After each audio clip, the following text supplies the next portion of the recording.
Hey everybody, Lex De Ville here, back for another lesson in Advanced Upwork Proposal Writing. This lesson is going to be talking about clarity questions. Gosh, almost forgot for a second.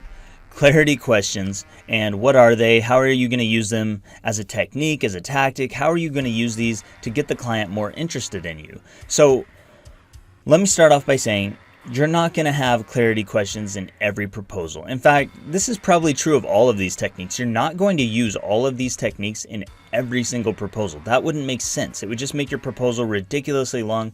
So you have to do what makes sense based on the context of the situation. What is the job? What is the client saying in his job post? And how do I need to respond in order for that client to want to hire me, or at least want to know more? What's going to interest him? Sometimes clarity questions can be a really powerful tool for you to use, and they can give you information, they can tell you more about the client. Bottom line with questions or clarity questions is that when a client reads questions that you've asked them, that client internally says, this person is asking me to go further with my business. They're asking me to talk more about my business. They didn't just skip straight to hire me. They ask me questions because they want to understand. They want to learn more. They want to make sure that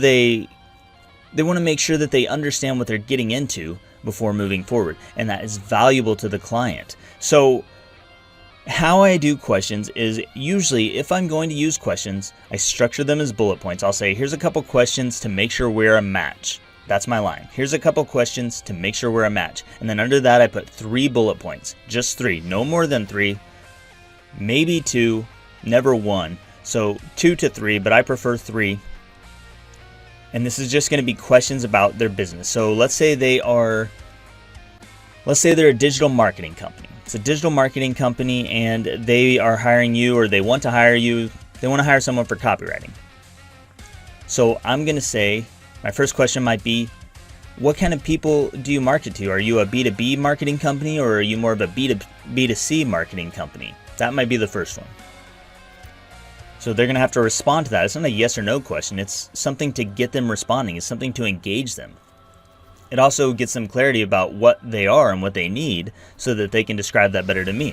Second question might be, I don't know, who specifically are you targeting? Do you have any specific demographics?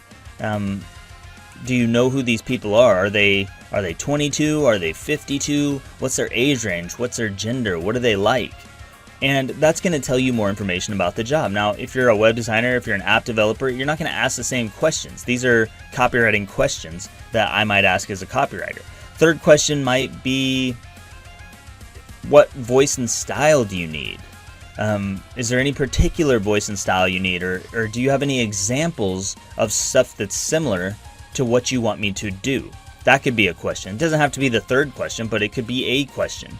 And then, a lot of times I like to close out these questions as the third question being, what would make this a great experience for you? So a lot of the time I'll do 2 probing questions about their business, and then the third one is, what would make this a great experience for you? And then they're just going to reply and say, here's what I think would make this an awesome experience.